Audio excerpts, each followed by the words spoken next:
Welcome to this week's Religion Media Centre media briefing, which is on the report from the think tank Theos on love, grief and hope, emotional responses to death and dying in the UK. And this shows significant changes in the ways that people in the UK are approaching death and funeral rites.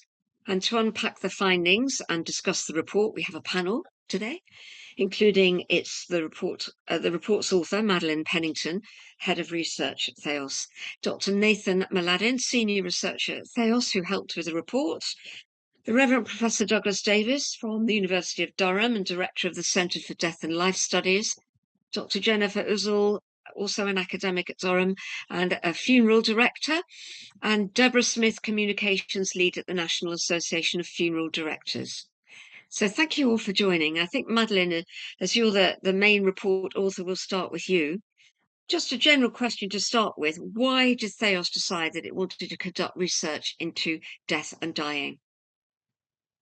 So we felt in general that there is clearly some kind of connection. Religion, death and dying is often one of the main times when people come into contact with religion, either or traditionally has been through funerals, but clearly that relationship is slightly changing. So earlier in the year, we had published a sort of mapping report that basically looked at the general trends in sort of the grief landscape, I suppose, how people think about death and dying and the afterlife.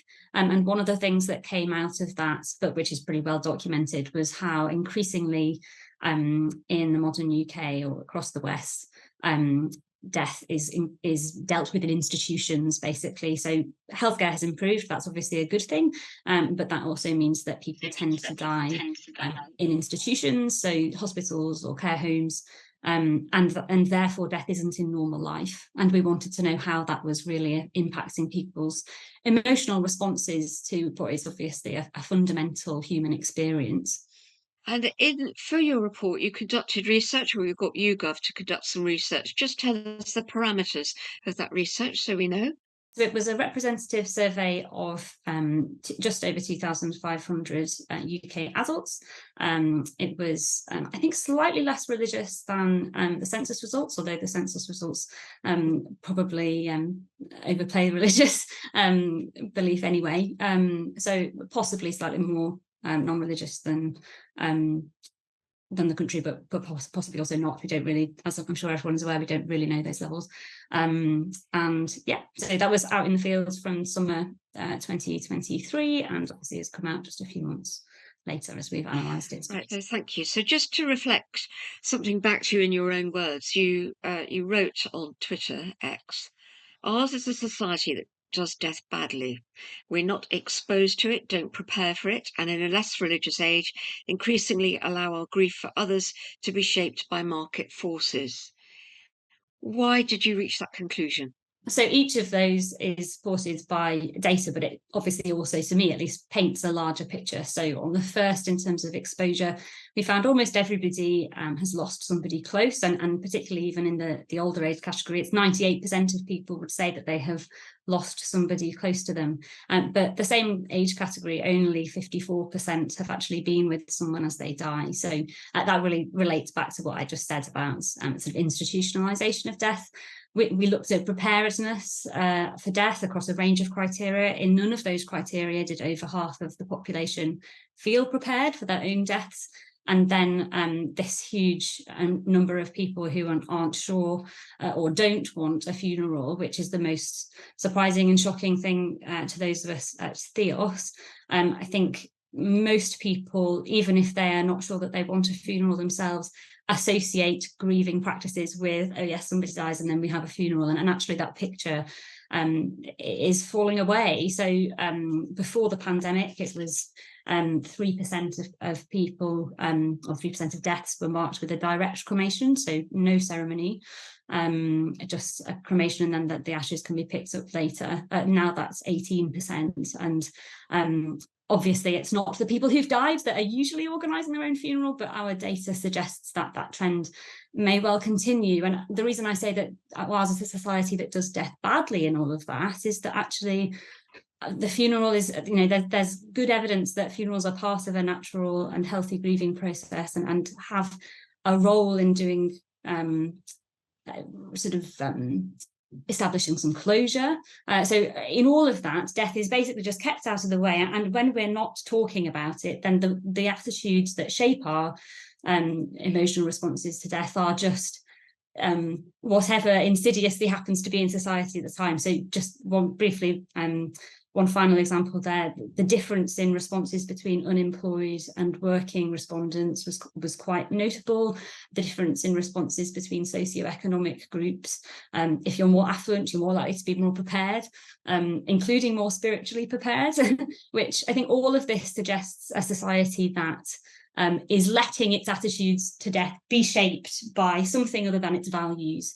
And to us, at least, we see that as something we need to talk about. So yes, that figure was, when you say less than half respondents said they wanted a funeral, was 47%. I'm interested in what you said at the end there, shaped by market forces. What do you mean exactly? So on funerals specifically, then obviously funerals are very expensive. Actually, funerals, I believe the cost of funerals themselves has gone down in the last few years, but the cost of dying has still gone up because the funeral is not the only cost associated with dying. So I think the average cost of dying, Sun Life now puts at £9,200. Obviously that feels like a huge sum for most people in society. But interestingly, we asked people who didn't want a funeral why not, and only 13% of them said simply, I don't have enough money saved. Actually, the most popular response was, I don't see the, I think the money could be spent in a better way.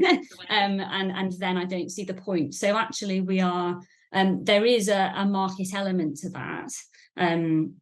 But really the market has been allowed to come in because we've lost a more fundamental sense of this is what a funeral is for. We need to make them affordable. And that's just a given across society. Obviously, I'm just focusing on funerals now because that's it. But I think that also holds in our emotional responses as well. Okay, what about changing religious attitudes? So the census shows that the number of people affiliating or saying that they affiliate to Christianity is declining, non-religion is rising. Is the reason that people don't want a funeral something to do with the fact they don't believe in life after death anymore? Well, we asked people what the purpose of a funeral was, and the very least popular responses were things like to send somebody to the next life, or to sort of think about, I think it was 1 in 5 people, which is still quite a lot actually, think it's to discuss the meaning of life and death. But those existential responses, basically the least popular. And more generally, we see huge swings across religious or non-religious respondents, both by attendance and affiliation, not just in terms of preferences. So, for example, whether people want a funeral or not, but also emotional responses. Religious respondents had higher levels of hope, lower levels of fear, low levels of sadness when thinking about their own death. And also religious respondents valued different kinds of support. So across the population, the sort of practical kinds of bereavement support were most highly valued, but actually amongst frequently religious practices, or frequently attending religious people, then there were much higher levels of concern for emotional and pastoral support after the death of a lost one. So it actually affects all sorts of things. So I was going to ask you about what going forward, what the role of the church is, because your stats show that in 2019, only 23% of funerals took place in a church. What are the implications for the Church of England, in particular churches in general, for the way that the idea of funeral rites is changing? I think the church has a huge role to play. I think probably the church needs to not see the changing landscape as, oh, our bit of the funeral industry is shrinking, but everything else is unchanged. Actually, it's a wholesale change of how we do grief. So that's the first thing I would say. But in response to that, the church can be creative. So one of the things, there was some polling from the National Churches Trust during the pandemic asking how people want to use how people want to see church buildings being used. And the top response there was as places to remember the dead from the pandemic, basically. I think that as more and more families go without a formal funeral to mark their loss, the church obviously has all of these spaces which have sort of had centuries, generations of people mourning in them, and they can give those buildings to be those spaces still. I think theology also has a huge role here. There's a sort of emotional complexity to grief, which has been captured in some of our responses, and Christianity in particular is obviously at heart a reflection on the relationship between life and death, a story going from grief through to hope, and that's why we've called the report as we have.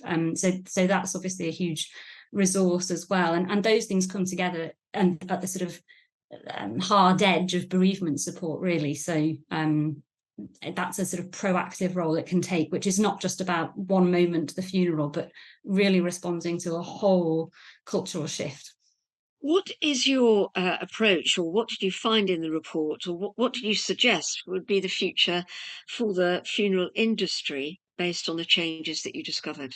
I mean, the funeral industry is made up of obviously various different actors, and actually across different sectors, that there are lots of people who have a stake in that industry, as it were. I think there needs to be a wide conversation, which everybody has a role in, just highlighting actually, what we might assume the grieving process looks like is not what it necessarily looks like now. And actually those who are involved in the funeral industry can take a lead on basically getting people to think about what funerals are for and why they might have one and why they're valuable, trying to be that sort of conversation starter, moving death from institutions, care homes, hospitals into our everyday conversation. And I think that would be a really valuable thing. Thanks very much for explaining all of that. I'm just going to go to your co-researcher now, Dr. Nathan Mladin. And Nathan, I believe that you contributed a chapter to the report on grief tech. What is grief tech? Yes, thanks, Ruth.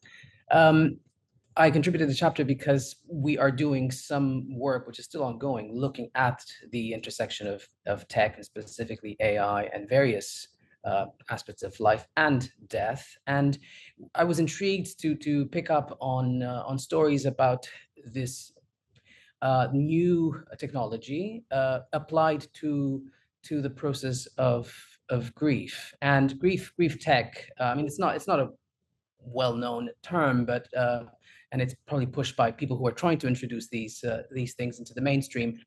It's really using technology to grieve, and this takes various shapes, from the slightly more palatable aspects. For example, helping with management of online accounts that someone might leave behind, because we still have objects and material possessions, but now we have digital footprints that are left behind. And we all know about kind of Facebook profiles becoming memorial sites and sites of memorialization. So what happens to the digital traces that we leave behind? And there are various technologies that are kind of meant to address that. To the more extreme, I suppose, and troubling things, which made it into the survey and therefore into the report, which looks at the creation of digital avatars using AI based on the data footprint of a deceased person. So think emails, letters, video recordings, voice notes, anything could be put through this powerful AI system and generate, and this is where the language gets very interesting, obviously. What does it generate? Well, it generates a simulation of a person that can mimic, to a certain extent, the person that has died. And the push from the industry is that this might actually help with grieving, because you can pull up an avatar of your father and check with him on something if you're making a big decision in life, for example. So I was really fascinated to look into this a bit more. One of the sentences that leapt out at me was 15% of 18 to 24-year-olds said they would like to create a digital version of themselves. That seems very high to me, 15%. I just need to ask you about an avatar. What would it do? I mean, would you create a 3D image in the corner of a room? Would it talk back to you? What's envisaged here? None of those possibilities can be or should be ruled out. So I think, yes, hologramic kind of realistic three-dimensional digital representations are not off the table. Obviously, they don't have to be only of this deceased people. I think with the kind of technologies that we have now, with so-called generative AI, those are very much possibilities, and especially as so much of our life and experience is digitized. So we have video, images, photos of people, and I guess the age aspect, which was really interesting, the younger you are, the more open you are to these technologies. On one level, that's not surprising, especially when you're thinking of Gen Z and so-called digital natives.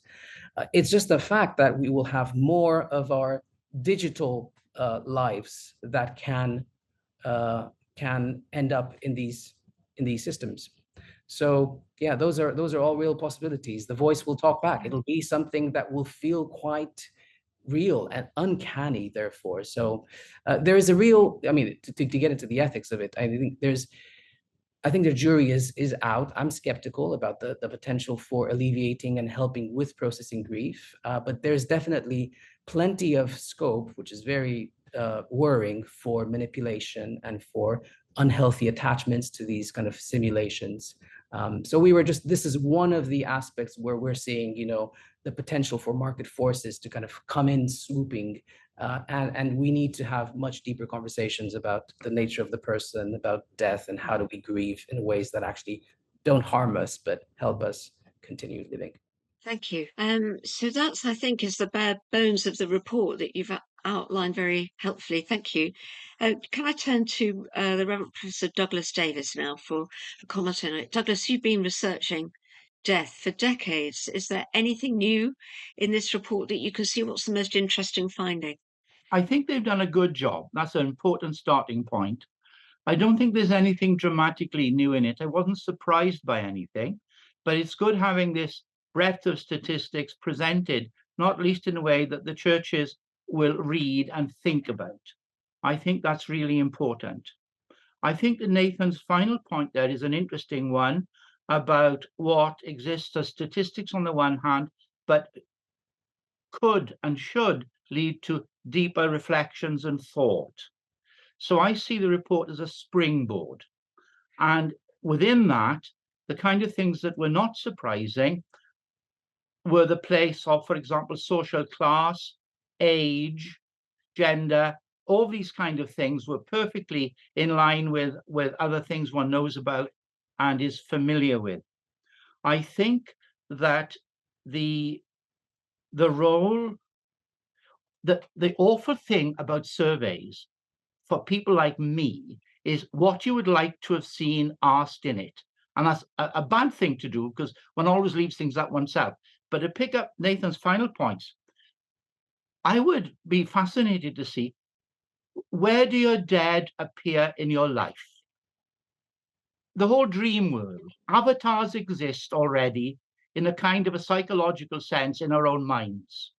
And this is part of the creative imagination.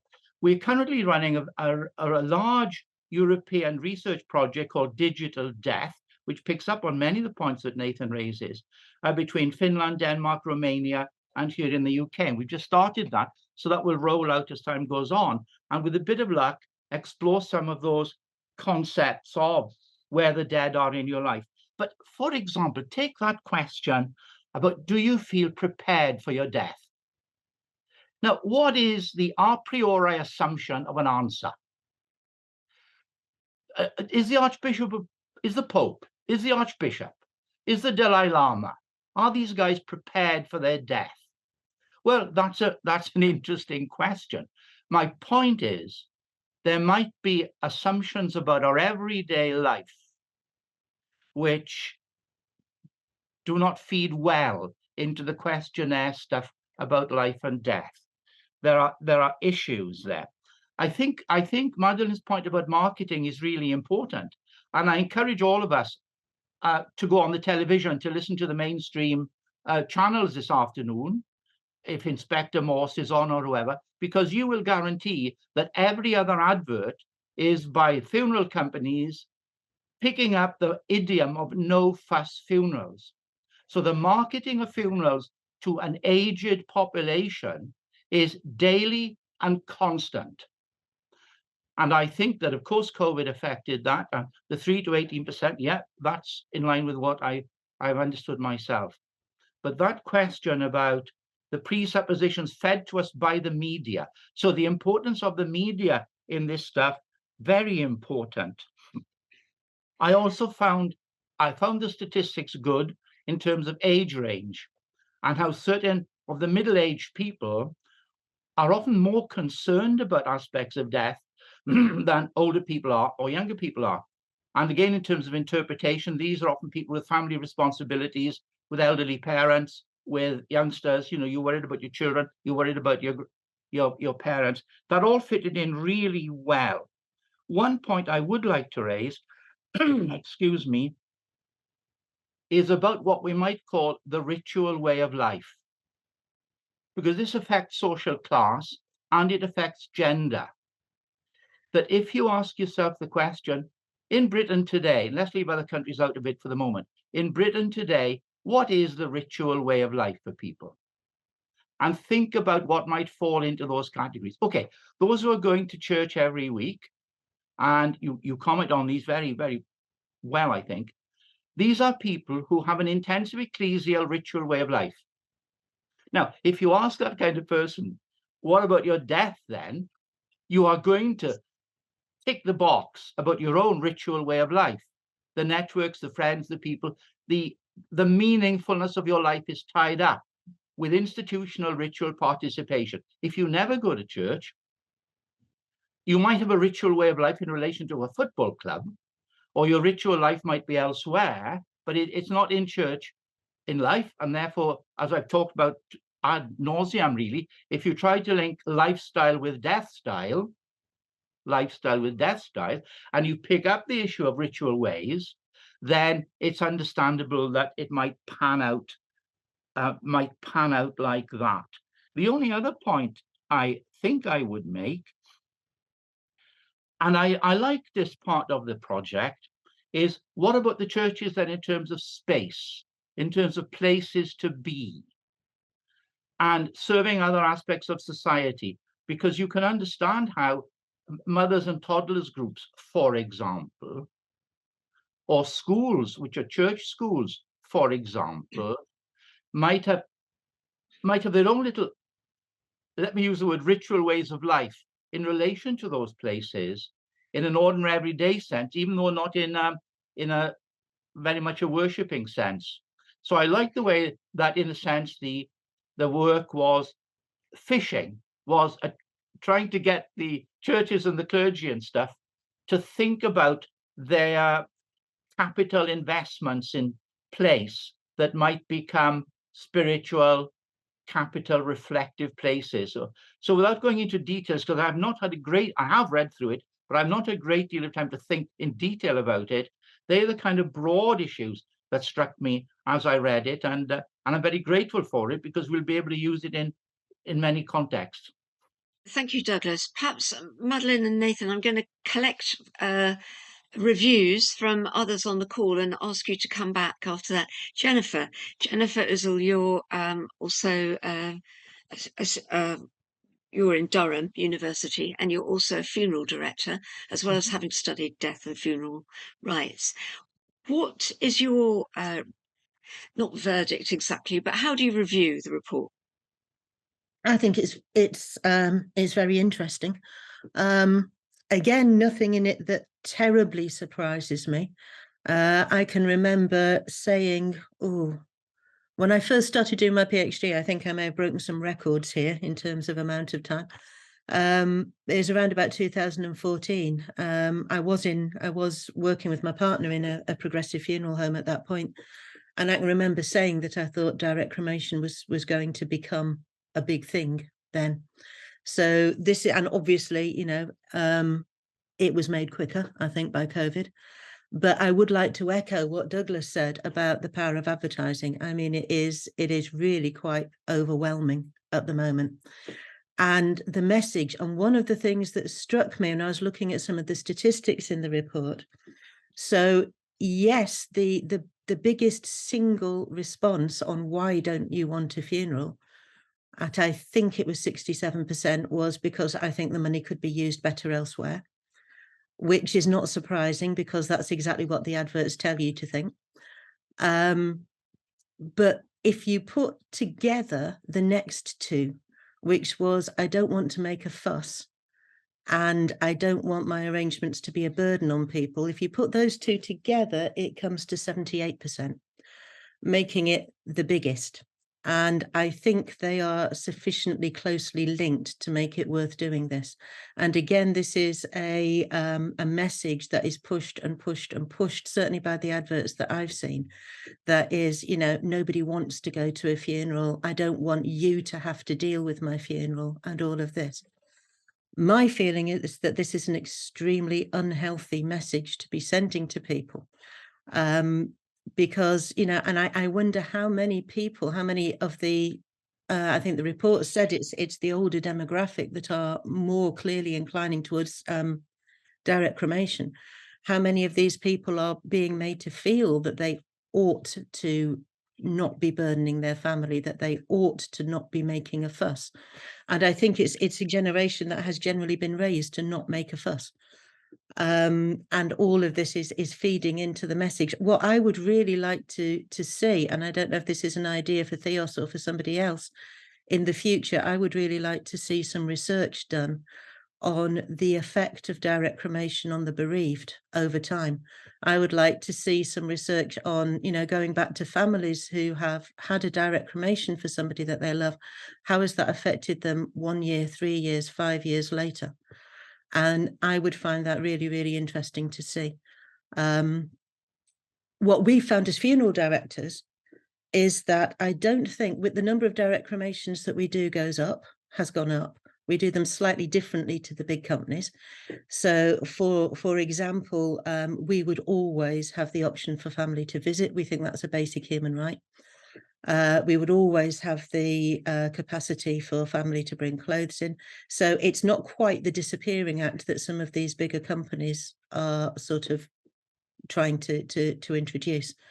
And I am very aware that, as you were talking about the institutionalization of death and the majority of people, or a lot of people, dying in hospitals, it is quite possible for a family to go and visit somebody that's dying in hospital and then not see that person again until they're presented with a set of ashes. And I wonder what effect that will have. I can't see that is helpful in any way at all. Was it COVID that accelerated that process, that made it more popular before? I think there are two things that accelerated it. One of them was David Bowie, because he famously had a direct cremation and that was widely reported and people were going, oh, never thought of that. And then, yes, the numbers did go up during COVID because a lot of people felt they had no choice. We were dealing with a funeral when all of this started. We were dealing with a funeral that was initially going to be a church funeral. It was going to be a burial. There were going to be about 200 people there.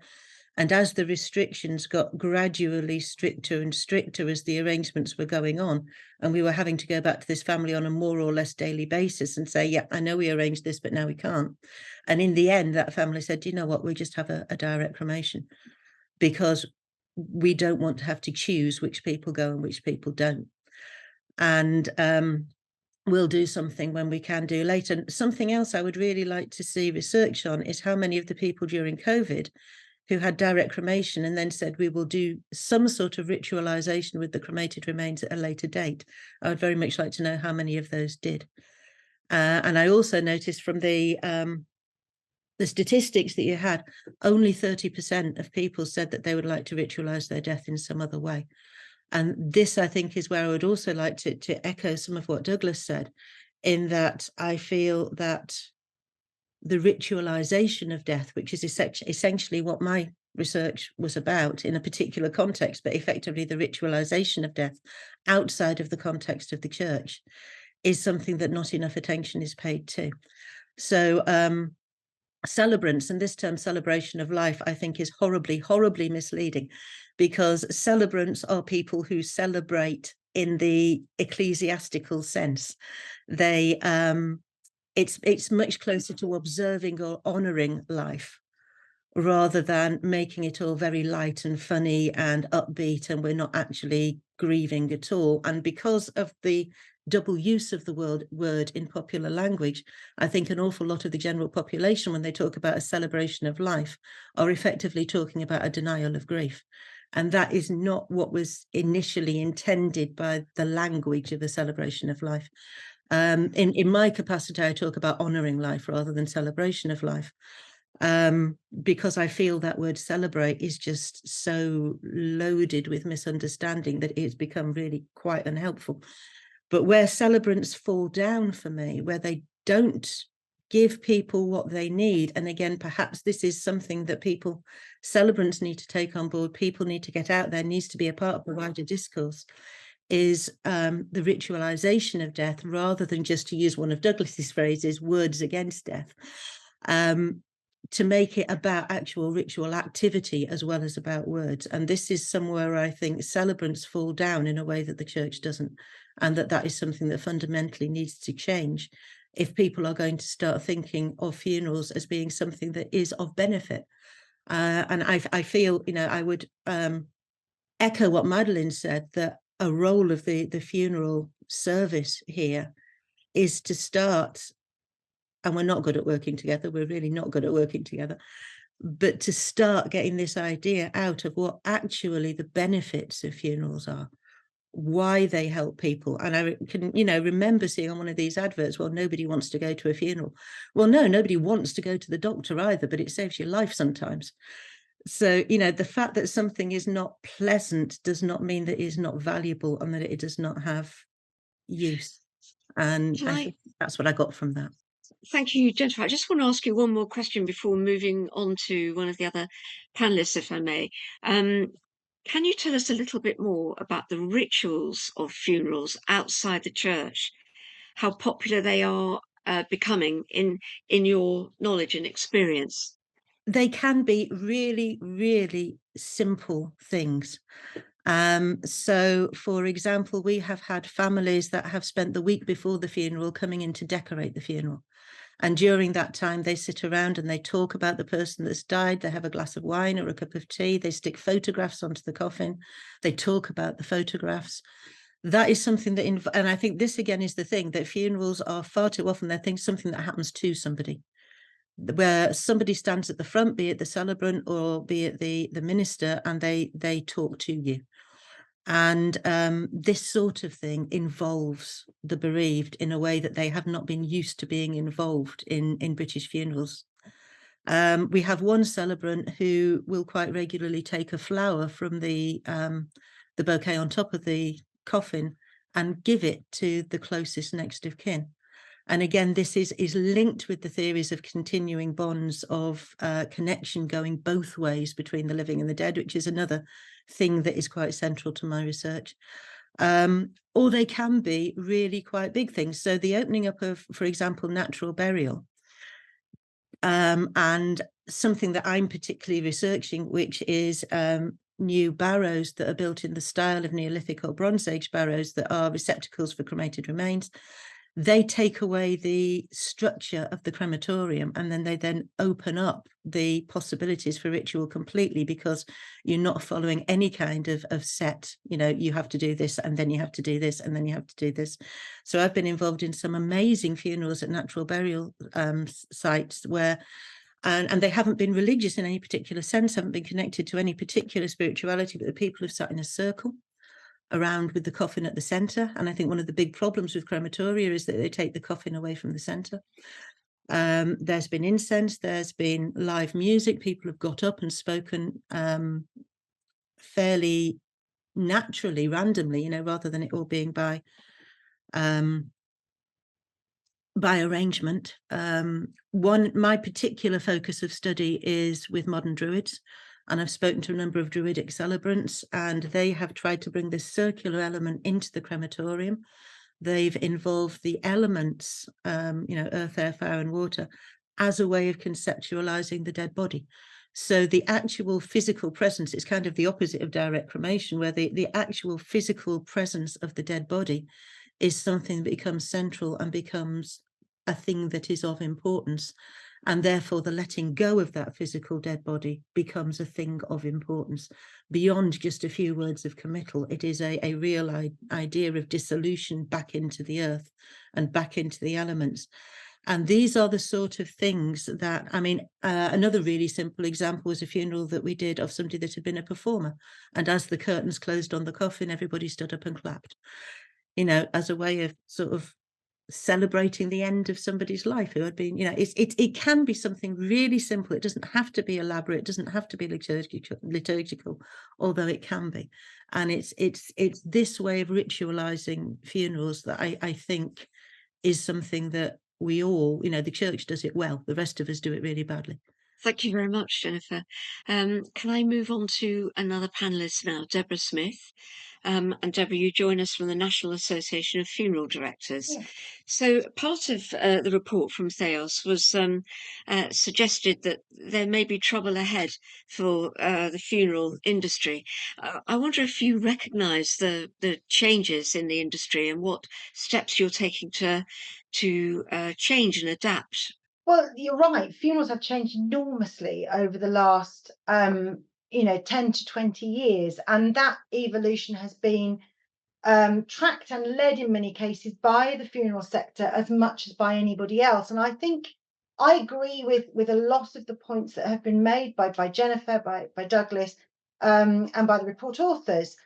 But what I detect sometimes is this slight demonization of funeral directors, this slight, the traditional funeral, director, the crematorium service, let's move away from that. Let's move into a different space. Actually, what I've noticed in the decade that I've been working with funeral directors is just how far they will go, whether they work for tiny independent firms or whether they work for the larger providers, how far they will go to walk alongside a family and help them to pass through the first few weeks of life without someone they love in it, and to actually adapt and develop and flex their services, whether they want a traditional church service and reception, or whether they want natural burial ground funeral, whether they want a very simple either unattended or limited attended service at the crematorium.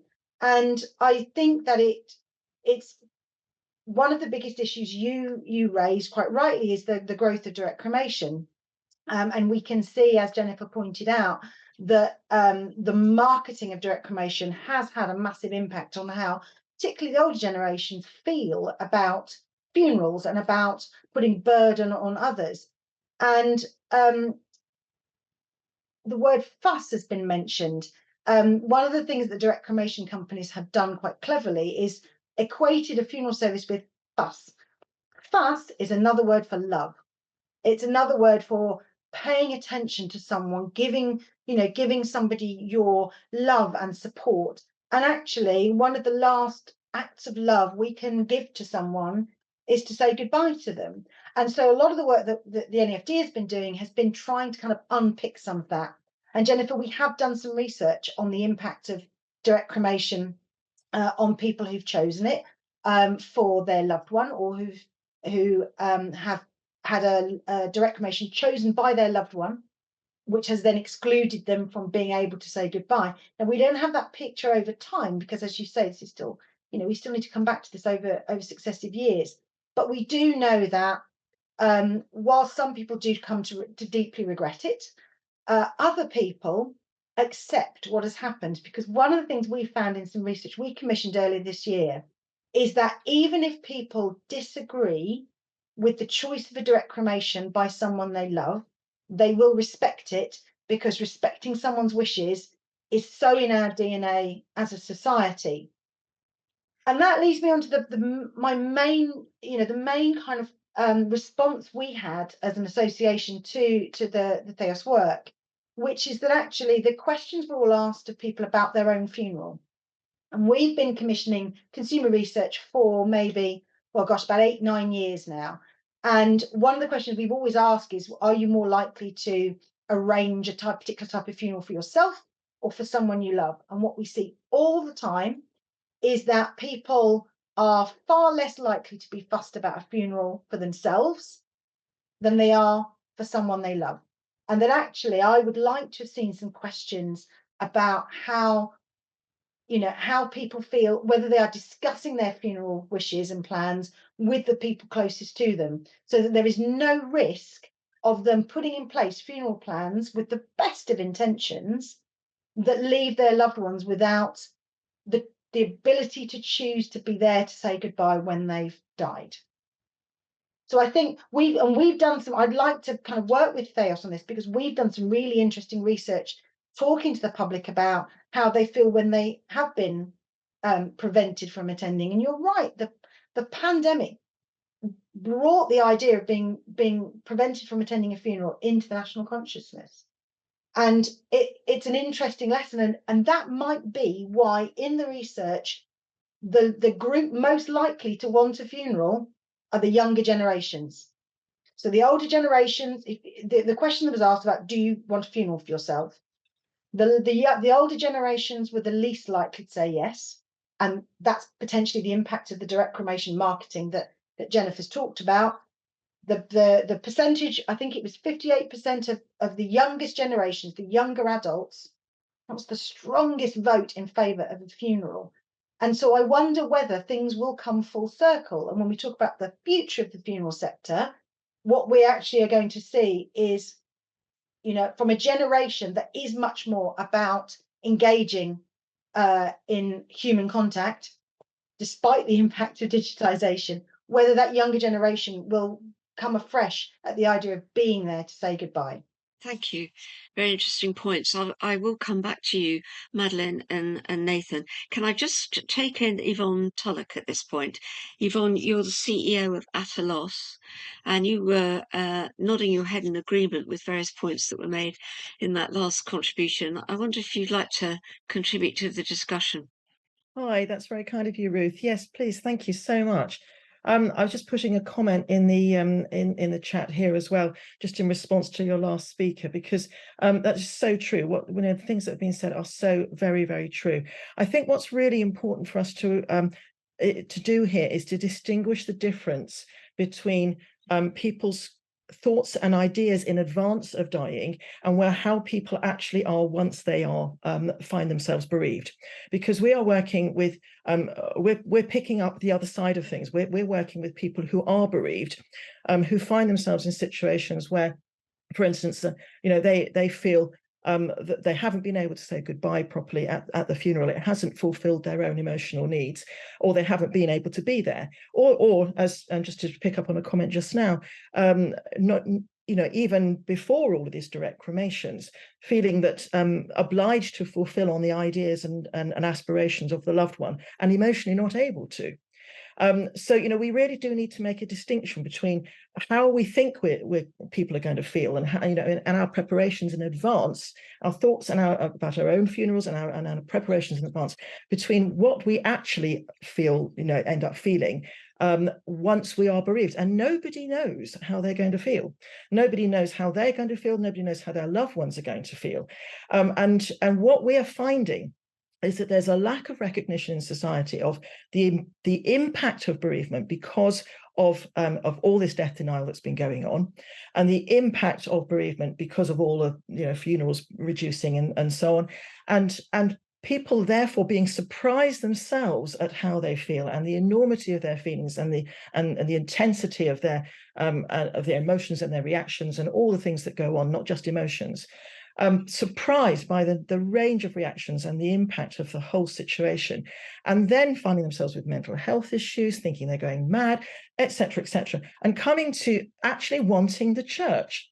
So whilst before the whole the bereavement thing centered around funerals, bereavement now is centering around helping people when they're surprised by what goes on when they're bereaved. And what's happening is the bereavement journey program, which is 7 sessions of peer group discussion following films. It is so popular. It's being run by churches, and it's spreading like wildfire, because churches themselves are surprised by this when they offer it to the public, when they advertise it literally to the public. Funeral directors, GPs, social prescribers are sending people. They're really glad because they want somewhere that, you know, that helps people when they find themselves in this situation. And the public themselves are coming 80 to 100% of people from outside church coming to the bereavement journey program, and that run by churches. And the other thing about it is the existential questions. Prior to death, people think that the existential questions are not going to be an issue, not important. But when they're bereaved, they begin to become important. And this is what we're finding. We offer in the bereavement journey an optional session on faith questions. And it's deliberately optional, because when they first come along, it's not a prior thing. The most important thing are their emotional and practical needs, helping with this awful situation they find themselves in. But as they go through the journey of being supported, those questions begin to emerge, and 90% of the guests choose to come along. They listen to a Christian faith perspective about the afterlife and God. They engage with it, and the churches are beginning to say that people want to continue to come, are involved with church, continuing the discussion about faith questions. So there's a very different perspective after funerals. And I think what we've really got to realize is that the church has a new and massive opportunity after the funeral in supporting people who are bereaved. Thank you very much, Yvonne. Madeleine and Nathan, I'd like to come back to you now, having heard all those comments on your report. What were the takeaways, do you think? What are the key? I've got one, but you're the report authors. You go ahead. Madeleine, what's your chief takeaway? I think all of this shows that the importance of exposure and death not just being out of sight, out of mind. I mean, a conversation, I love the phrase, fuss is another word for love. And actually a conversation about death before somebody dies is not only an opportunity to explore how you might feel or how you might mark it, but to say, actually, no, we want you to make a fuss. So if that's not happening, then that seems a massive tragedy to me. I'm sad to hear that there's a sense of demonization of funeral directors, because that isn't intended at all. And actually, more on that, I think that they're often first responders, and churches are often not fulfilling their potential here. So again, with what Douglas said about the report being a springboard, actually it's not intended to necessarily pat the church on the back and say you can do all this. Actually, secular organisations are often the ones doing this because the church isn't fulfilling its potential, with some notable exceptions, AtaLoss, obviously. So I really think, I hope the report will be a bit of a provocation to the church rather than just a sort of, oh, isn't this an interesting social trend? Actually, there's a lot to do here. And particularly, I think that role of ritual that was mentioned, ultimately, our attitudes to death and the way that we mark death is a reflection of our culture. The sort of the death style, lifestyle interplay, I thought was really helpful there. And actually, in a culture that basically doesn't have a role for what is beautiful, what is sacred, what is held apart, it's not that surprising that we are bad at doing this. So I hope that, I mean, obviously one report is not going to do this, but I would love to see more conversation from across the sector and from everybody, well, the society as a whole, really, to actually realise what it is not saying about death. My big takeaway listening to it, which was something new to me, was the commercialisation of takeaway deaths. Various of you have mentioned the adverts that you see on television. Jennifer, could you explain, or Madeleine, somebody give some more information about this? Is this a very recent phenomenon? Is it within the last 5 years? Is it since COVID that there's been a big spike in this business? I've noticed the adverts a lot more since COVID, so possibly. I think it is just picking up that on driving home this "you don't want to be a fuss" message, and I've seen so much of this. It is, Douglas was right, it's literally every other advert. What we've seen the rise of recently is a number of companies who specialize in direct cremation. So I think the report actually mentions pure cremation, which is probably the best known, but there are a number of them around the country. And a lot of them, the business model actually relies on using local funeral directors to do some of the work for them, which is one of the ways they keep costs down. Just going to Deborah Smith now, is that a concern for you within the industry that there are these cost-cutting new businesses with perhaps different ideas, values to traditional funeral directors? It's not necessarily a concern to funeral directors in respect of costs. It is a concern in respect to how far people genuinely understand what it is they're buying, that their loved one might be collected in a van with a number of other people and taken to the other side of the country for the funeral, that they don't use a full coffin, that there are a number of things that don't necessarily come across from the glossy marketing adverts, but that are hugely important. I have a very good funeral director friend up in the northeast who had a family come to her saying, Mum bought a direct cremation firm plan, but we've just discovered she's going to be taken down to Hampshire and we won't get the ashes back for a few weeks, and we want to be able to say goodbye. We want to know where she is. And the research we did, that really people wanted to know where their loved one would be cared for, that they would be local, and that they would have the ability to have them dressed in their own clothes and add something special to the coffin, to know when the cremation is taking place, even if they weren't going to attend it. So I think one of the biggest challenges funeral directors have found is that the direct cremation companies have very effectively inserted themselves in front of funeral directors in the conversation. Funeral directors have always done direct cremations. These are nothing new. They are unattended cremations. That's all they are. And funeral directors have always done them, but all of a sudden they've been given a glossy new brand image and a big marketing budget. And the reality is that all they are doing is getting in the way of a really important conversation between your local community funeral director, because that's what they are. They're in every local community. So your local community funeral director, whoever they are, whoever they work for, they can all arrange an unattended cremation, and they can bring in those extra services and that local care to give people that balance, if that is ultimately the right funeral choice for them. Are you flagging these concerns with any kind of industry regulator? Yes, so we do flag up concerns where we see things that we think are genuinely likely to have a negative impact on the public. I mean, we are the voluntary regulator for funeral directors for certainly all of our members, which is about 4,100 funeral homes.